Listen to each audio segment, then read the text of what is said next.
Hello, everyone. Welcome back to another episode of Fluent Path English. I'm James. And I'm Emily. Thanks for joining us today. So, James, this episode feels a bit like déjà vu, doesn't it? It kind of reminds me of our last one. Yeah, last time we heard a guy teasing his friend for taking too long to get ready in the morning. But this time, it's the man who's taking forever. Exactly. It's a fun reversal. In today's dialogue, the husband is the one stressing over clothes and trying to put together the perfect outfit. And the wife is the one trying to keep things on track. But she's not exactly calm about it. She's rushing him and clearly a bit frustrated, which makes the whole situation even funnier. Definitely. This kind of situation is super relatable, especially for couples. One person always seems to take longer than the other. And it's full of great expressions about clothing, giving opinions, and even how to nicely say, please don't wear that. All right, let's jump into today's dialogue for the first time.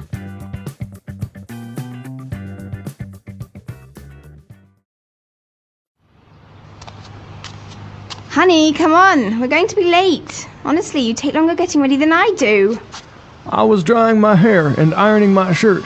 Can you come here for a sec? I need your help. What is it? Why are all these clothes on the bed? I don't know what to wear. Okay, give me your opinion. Do you like the way this looks? The striped short-sleeve shirt with this checkered sweater and my lucky sandals. I like the cut and hemline of these shorts, so I think I'll wear these as well. Are you joking? What am I going to do with you? We are going to a dinner party, not to the beach. Wear the shirt with the silk tie I bought you and those corduroy pants. It's chilly outside, so you can wear this coat. Thanks, honey. You have such great fashion sense. Now, what am I going to do with my hair?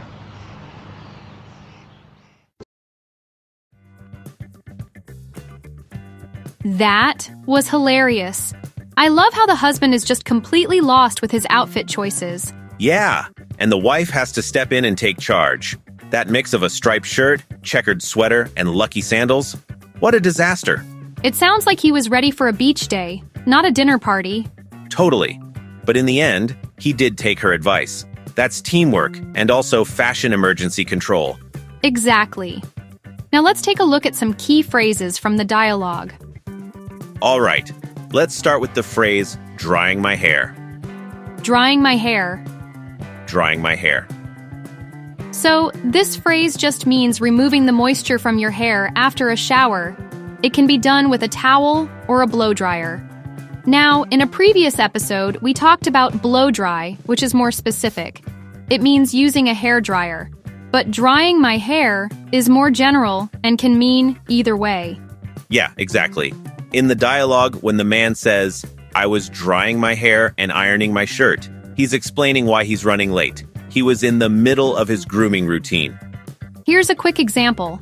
I can't come to the phone right now. I'm drying my hair. That just means you're busy in the bathroom, probably right after a shower. Okay, next is the phrase, for a sec. For a sec. For a sec. This one's short for a second, and it just means for a very short time. You'll hear this all the time in casual speech. Yeah, like in the dialogue, can you come here for a sec? He's asking for help, but trying to make it sound quick and casual. You could also say for a moment or for a minute, depending on how long you think it'll take. Here's an example. Hold my bag for a sec, will you? Meaning just for a moment. All right, now let's talk about I don't know what to wear. I don't know what to wear.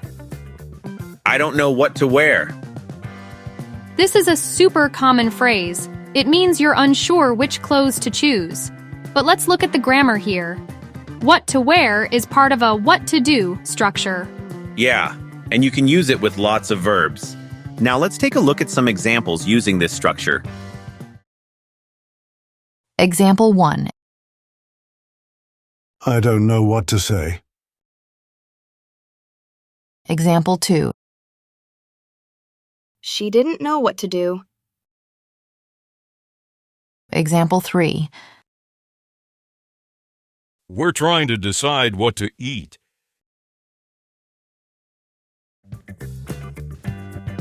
All of those follow that same pattern. It's great for expressing uncertainty. Great. Now let's go to, do you like the way this looks? Do you like the way this looks?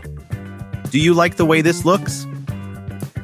In this phrase, the way refers to the manner or appearance of something. He's asking for her opinion on how his outfit looks. Yup. And the way plus sentence is a useful structure. Now let's listen to some examples using this expression. Example 1. I like the way you sing. Example 2. I don't like the way he talks to people. Example 3. She admired the way they decorated their home. It's a nice and flexible phrase to have in your English toolkit. Awesome. Now let's look at striped short sleeve shirt. Striped short sleeve shirt. Striped short sleeve shirt. Okay, so striped means it has lines, usually horizontal or vertical lines across the shirt. In Japanese, the word stripe often refers specifically to vertical stripes, but in English, stripe can be vertical, horizontal, or even diagonal. It can go in any direction. Exactly. And short sleeve just means the sleeves only go halfway down your arm. So a striped short sleeve shirt is basically a t-shirt with stripes. In the dialogue, it's part of the man's questionable outfit combo. And we'll hear more clothing words later, so pay attention to those too. All right, let's listen to the dialogue again and see if you can catch all these expressions in action.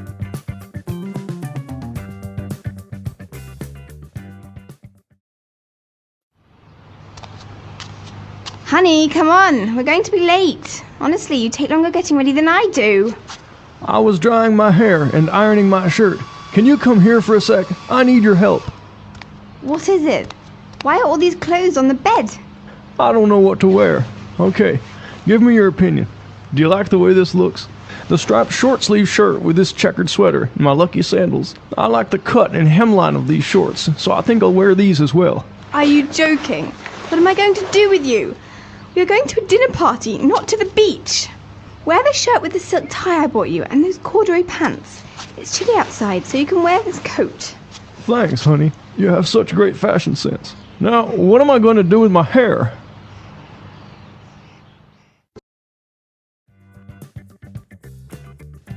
Listening again, I really noticed how the wife used practical reasoning. She pointed out the event and weather when giving advice. Yeah, she didn't just say, you look silly. She gave him solid suggestions like the silk tie and coat.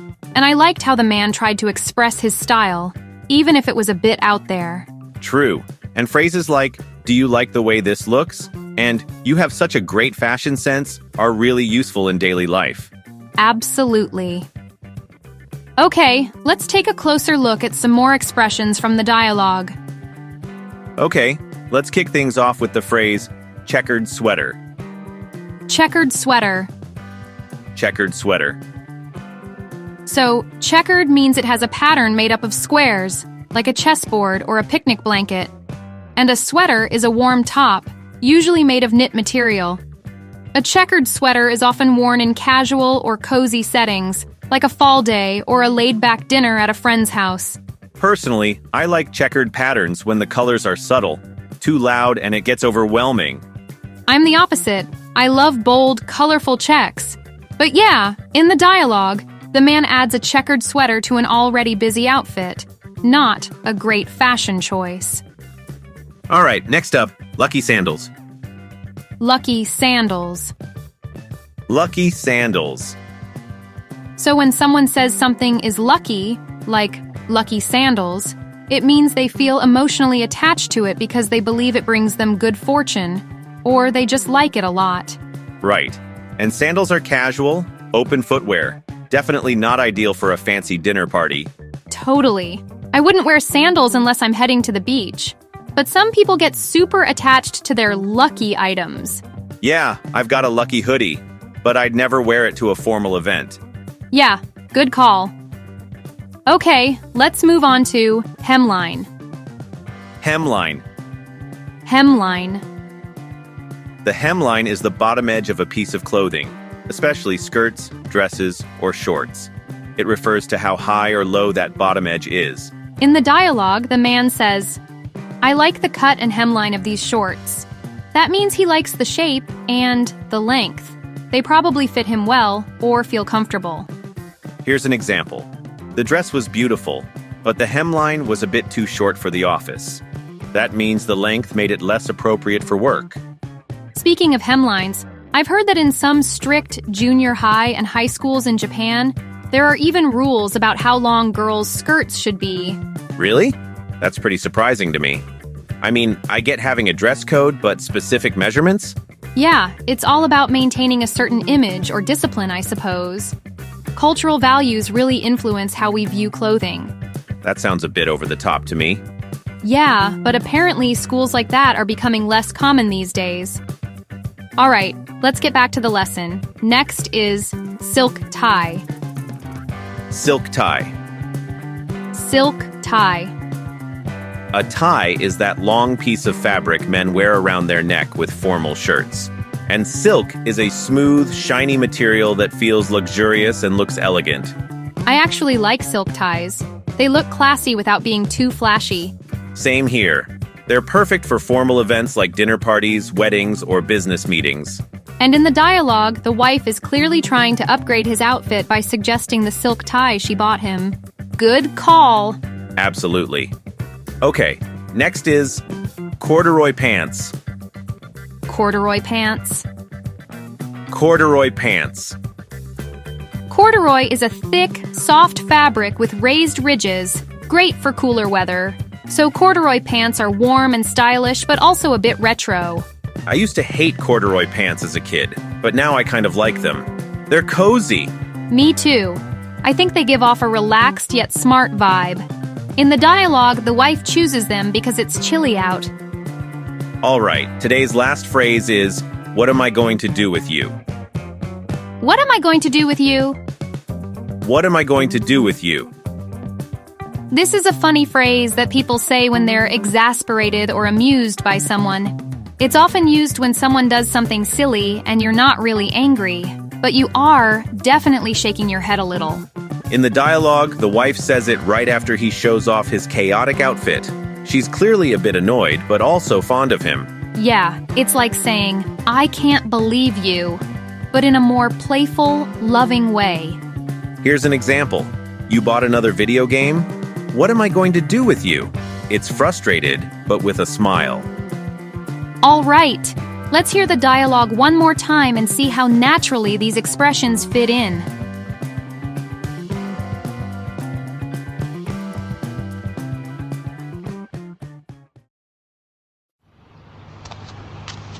Honey, come on. We're going to be late. Honestly, you take longer getting ready than I do. I was drying my hair and ironing my shirt.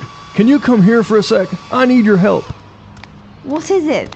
Why are all these clothes on the bed? I don't know what to wear. Okay, give me your opinion. Do you like the way this looks? The striped short-sleeve shirt with this checkered sweater and my lucky sandals. I like the cut and hemline of these shorts, so I think I'll wear these as well. Are you joking? What am I going to do with you? We are going to a dinner party, not to the beach. Wear the shirt with the silk tie I bought you and those corduroy pants.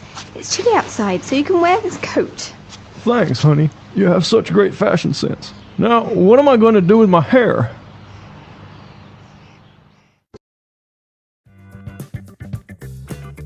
All right, we're back. Hopefully, you picked up some useful phrases for talking about clothes and giving fashion advice. Yeah? Conversations like this happen all the time between couples. It's funny, but also a great chance to practice giving opinions. And a reminder that what you wear really depends on the occasion. Context matters. Definitely. And sometimes it's nice to have someone who can just tell you what to wear. Yeah, it really saves time and stress. Speaking of fashion, James, how do you feel about Japanese fashion compared to American fashion? Oh, interesting question. I think Japanese fashion tends to be more detail-oriented and expressive. People really put effort into coordinating colors and layers, even for casual outfits. Definitely. I've always admired how even high school students in Japan can look so put together. In the US, fashion is often more relaxed or individualistic, like comfort comes first. Yeah, and we love our hoodies and jeans, right? But I do think Japanese fashion can be more trend-driven. You'll often see entire groups of people dressing a certain way. True. And Japan has all these fashion subcultures too, like Lolita, streetwear, minimalist styles, and more. It's so creative. I love visiting Tokyo and just people watching in places like Harajuku or Shibuya. It's like a runway on the street. Totally. I feel like Japanese people aren't afraid to experiment more with fashion. Both styles are great, just different. Yeah, I really want to learn more about Japanese fashion someday. All right, that's it for today's episode. Thanks for tuning in. If you enjoyed today's dialogue, please subscribe and leave a review. We'll be back soon with more practical and fun English conversations. See you next time. Bye. Bye.